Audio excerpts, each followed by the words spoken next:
ગુલાબના ખેતરના આ દ્રશ્યો જામનગરના દડિયા ગામના છે, જ્યાં ભાવેશભાઈ નંદા છેલ્લા કેટલાક વર્ષથી ગુલાબની ખેતી કરી રહ્યા છે, જેના માટે તેમણે અપનાવી છે ઓર્ગેનિક પદ્ધતિ. ગૌમૂત્ર, જીવામૃત, કુદરતી પદ્ધતિઓ અપનાવી ગુલાબ પકવી રહ્યા છે અને સોડમ પાથરી રહ્યા છે. શરૂઆતમાં કરેલો પ્રાકૃતિક ખેતીનો પ્રયોગ સફળ રહ્યો અને ગુણવત્તાયુક્ત ઉત્પાદન મળવા લાગ્યું. માત્ર ગુલાબના ફૂલનું વેચાણ કરીને સંતોષ માનવાના બદલે ભાવેશભાઈએ ગુલાબમાંથી જાતે જ ગુલકંદ બનાવવાનું પણ શરૂ કર્યું. ઓર્ગેનિક ગુલાબમાંથી બનેલા ગુલકંદની માર્કેટમાં ખૂબ જ ડિમાન્ડ હોવાથી ભાવેશભાઈની આવક પણ વધી.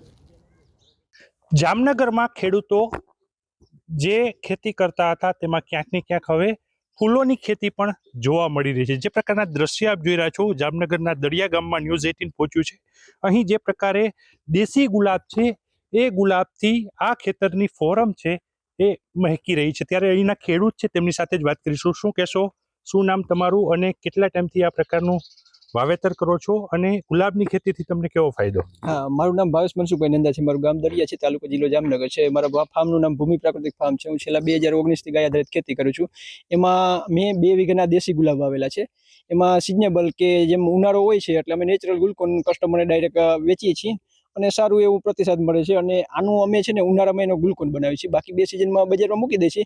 અને અમારા અહીંયા રણજીસાગર નજીક હોવાથી અમને પાણી એ સારા છે ને મીઠા પાણી છે, એટલે અમારે આ એરિયામાં ગુલાબનું વાવેતર વધુ, પણ ગુલકોન કોઈ નથી બનાવતા. એટલે મેં કંઈક અલગ કરીએ એટલે મેં આ ગયા વર્ષે આમાંથી ગુલકોન બનાવેલો. અને ઉનાળામાં ગુલકોન હું બનાવું છું નેચરલ, અને ખરી સાકર ને એવું વાપરી છીએ આપણે, અને નેચરલ પદ્ધતિ બનાવી છે ને બહુ સારો પ્રતિસાદ મળ્યો. એટલે હું આ 2 વીઘાનું મારું ગુલકોન ગુલાબના હું પાંદરી કરી અને ઉનાળામાં ગુલકોન બનાવું છું, બાકી 2 સિઝન વેચી નાખું છું.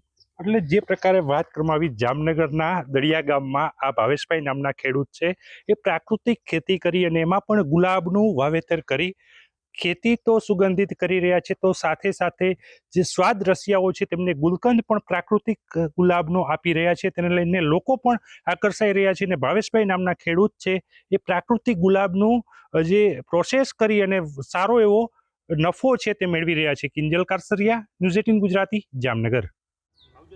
ગુલાબના ખેતરના આ દ્રશ્યો જામનગરના દડિયા ગામના છે, જ્યાં ભાવેશભાઈ નંદા છેલ્લા કેટલાક વર્ષથી ગુલાબની ખેતી કરી રહ્યા છે, જેના માટે તેમણે અપનાવી છે ઓર્ગેનિક પદ્ધતિ. ગૌમૂત્ર, જીવામૃત, કુદરતી પદ્ધતિઓ અપનાવી ગુલાબ પકવી રહ્યા છે અને સોડમ પાથરી રહ્યા છે. શરૂઆતમાં કરેલો પ્રાકૃતિક ખેતીનો પ્રયોગ સફળ રહ્યો અને ગુણવત્તાયુક્ત ઉત્પાદન મળવા લાગ્યું. માત્ર ગુલાબના ફૂલનું વેચાણ કરીને સંતોષ માનવાના બદલે ભાવેશભાઈએ ગુલાબમાંથી જાતે જ ગુલકંદ બનાવવાનું પણ શરૂ કર્યું. ઓર્ગેનિક ગુલાબમાંથી બનેલા ગુલકંદની માર્કેટમાં ખૂબ જ ડિમાન્ડ હોવાથી ભાવેશભાઈની આવક પણ વધી.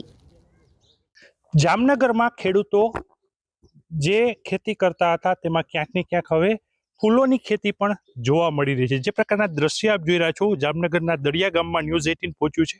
અહીં જે પ્રકારે દેશી ગુલાબ છે એ ગુલાબથી આ ખેતરની ફોરમ છે એ મહેકી રહી છે. ત્યારે અહીંના ખેડૂત છે તેમની સાથે જ વાત કરીશું. શું કહેશો, શું નામ તમારું અને કેટલા ટાઈમથી આ પ્રકારનું વાવેતર કરો છો અને ગુલાબની ખેતીથી તમને કેવો ફાયદો? હા, મારું નામ ભાવેશ મનસુખભાઈ નંદા છે. મારું ગામ દરિયા છે, તાલુકો જિલ્લો જામનગર છે. મારા ફાર્મનું નામ ભૂમિ પ્રાકૃતિક ફાર્મ છે. હું છેલ્લા 2019થી ગાય આધારિત ખેતી કરું છું. એમાં મેં 2 વીઘાના દેશી ગુલાબ વાવેલા છે. એમાં સિઝનેબલ કે જેમ ઉનાળો હોય છે એટલે અમે નેચરલ ગુલકોન કસ્ટમરને ડાયરેક્ટ વેચીએ છીએ અને સારું એવું પ્રતિસાદ મળે છે. અને આનું અમે છે ને ઉનાળામાં એનો ગુલકોન બનાવીએ છીએ, બાકી 2 સિઝનમાં બજારમાં મૂકી દઈએ છીએ. અને અમારા અહીંયા રણજીસાગર નજીક હોવાથી અમને પાણી એ સારા છે ને મીઠા પાણી છે, એટલે અમારે આ એરિયામાં ગુલાબનું વાવેતર વધુ, પણ ગુલકોન કોઈ નથી બનાવતા. એટલે મેં કંઈક અલગ કરીએ એટલે મેં આ ગયા વર્ષે આમાંથી ગુલકોન બનાવેલો. અને ઉનાળામાં ગુલકોન હું બનાવું છું નેચરલ, અને ખરી સાકર ને એવું વાપરી છીએ આપણે, અને નેચરલ પદ્ધતિ બનાવી છે ને બહુ સારો પ્રતિસાદ મળ્યો. એટલે હું આ 2 વીઘાનું મારું ગુલકોન ગુલાબના હું પાંદરી કરી અને ઉનાળામાં ગુલકોન બનાવું છું, બાકી 2 સિઝન વેચી નાખું છું.